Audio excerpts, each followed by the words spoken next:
y'all, welcome to another episode of Unleashing Souls. It's your girl Tamisha E.T. What's good? What's poppin'?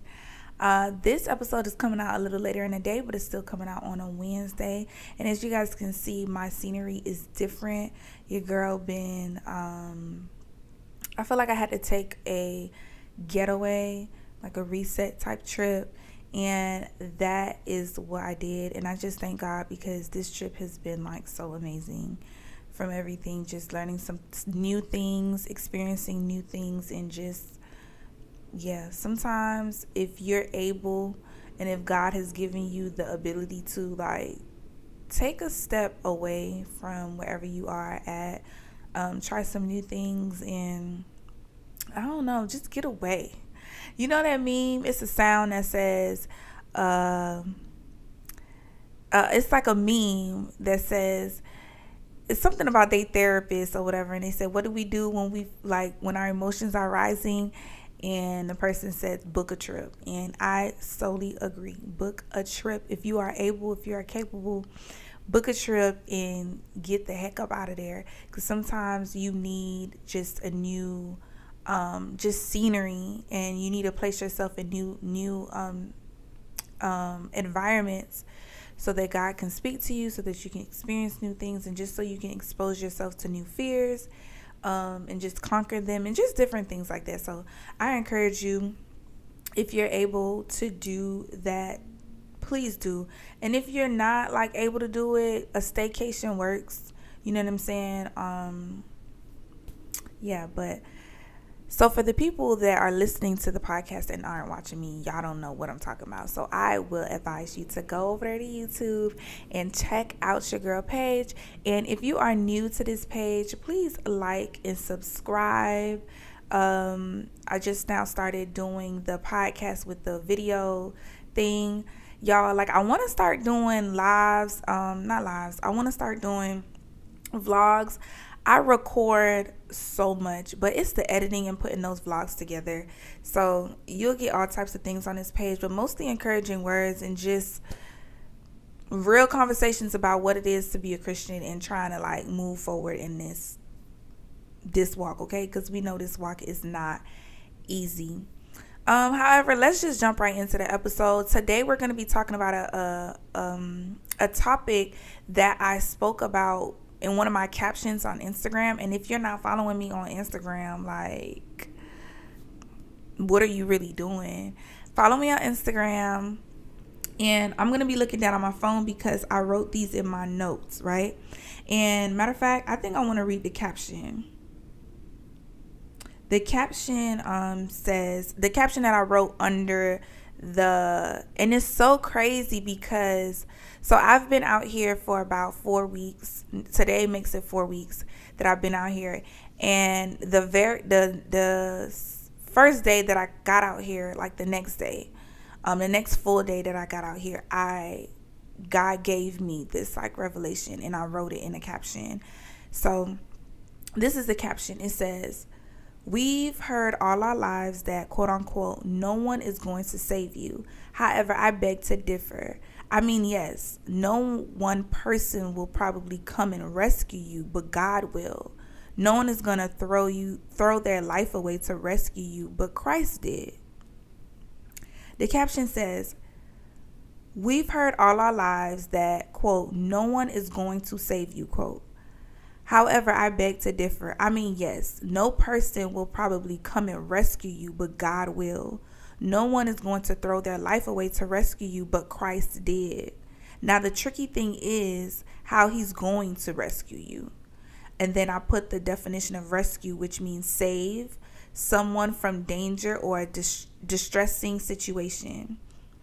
God is amazing. Yes, we know that. However, the process, the journey, your journey to believing that is unpredictable. How God chooses to show us his glory can sometimes be a whirlwind in our eyes, yet a beautiful written script in his. I quoted Steve Harvey because I used a sound bit from him, and I'm going to put that post in the description box so you can like see what I'm talking about. It says, quote, see, you can't tell God what you want, then tell him how to do it.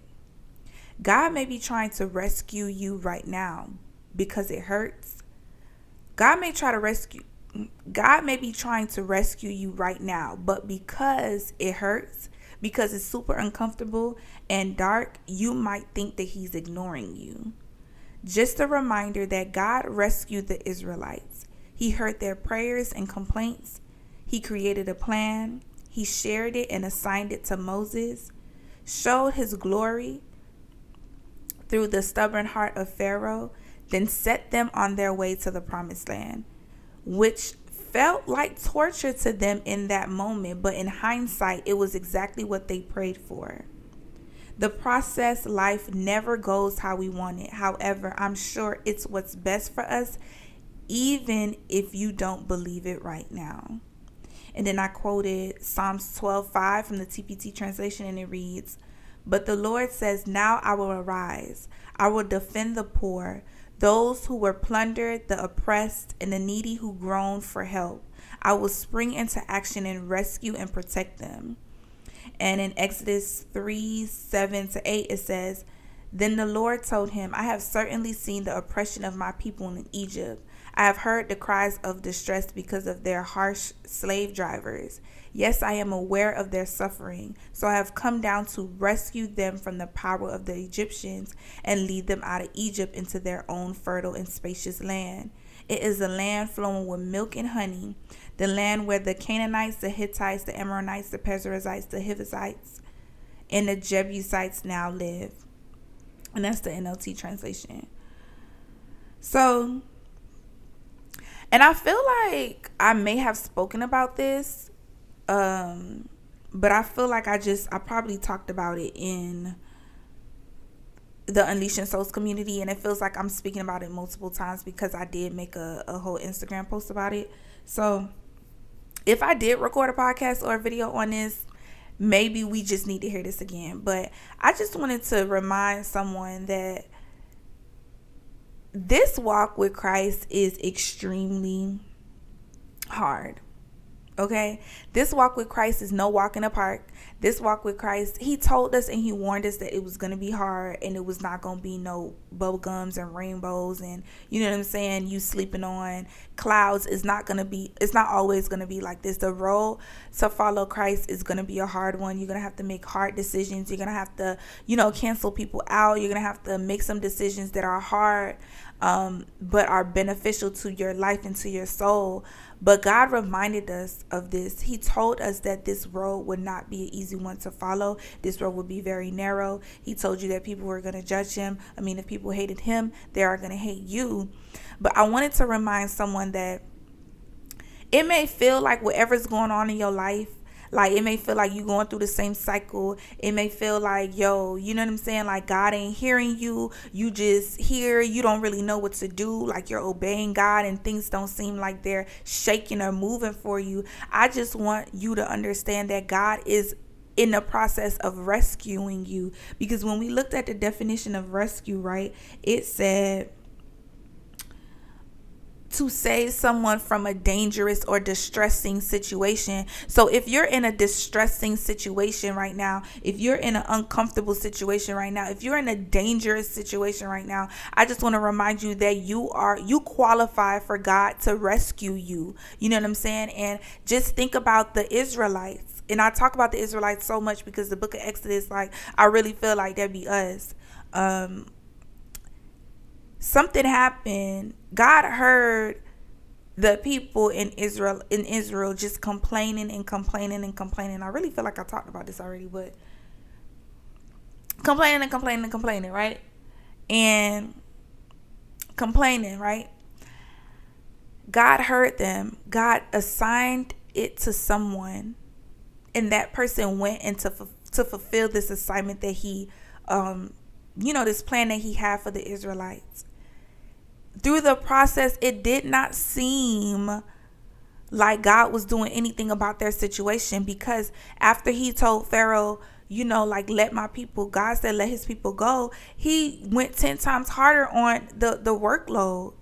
So it's like whatever situation that you may be whatever situation that may be happening in your life, you may feel like you're going to God about certain things and it's just getting worse. But I'm telling you that he's working it out in the background, like he's doing what he needs to do for you, and all you have to do is just be obedient. We hear this all the time. We hear this so much, and the reason why we hear this all the time, the reason why we hear this so much is because it's true. It's true. Like the cliche sayings that we hear often, they're cliche because they're just simply life hacks. Like they're simply just life's truths that gets us through. So I just want to remind someone out there, like, please, I'm gonna just put the verses and the stories in the description box, and please meditate on them, because it may seem like the things in your life are just getting worse, but I'm telling you that God is working it out in the background. It's not going to happen on your time. You can't tell God what you want and then tell him how to do it. Trust me, I've been there. You know what I'm saying? Like, God, I don't like the way you do things. And I think I read it to the podcast community one time, one of my journal entries, like, God, sometimes I don't like the way you do things. And that may be because of our pride, our patience, or whatever the case is. But I just wanted to remind somebody that God is coming to rescue you from your situation. We hear that so much. Like, ain't nobody finna rescue you. You got to hustle. You got to do what you need to do, whatever. But I'm just reminding you that you need to remain in obedience. You need to remain in the will of God. You need to remain doing what God is telling you to do, because although it may seem like the waves is getting crazier, the heat is getting hot, it may seem like, dog, everybody around you is acting up and acting crazy ever since X, Y, and Z. I just want to remind you that God is with you. He's rescuing you and he's working things out. All you need to do is just stay patient and stay calm. And I believe it's in Exodus something. He says, he's basically telling the people, because they got freed from Pharaoh, but then Pharaoh and them came back and was trying to get them back or whatever. And that's when that's the story of them parting the seas, and they looking crazy like, Moses, you done got us out of Egypt, but now these people, like, they coming back for us, like, what we finna do? And literally God reminded them, like, just remain calm. The Lord your God will fight for you. The enemies that you see today, you will never see again. Okay, so I just wanted to remind you, these stories in the Bible, we may think that they're so far removed, but they literally are, like, in conjunction to our lives. So that's all I have for you guys today. I pray that you guys have an amazing week, and I'll talk to y'all later.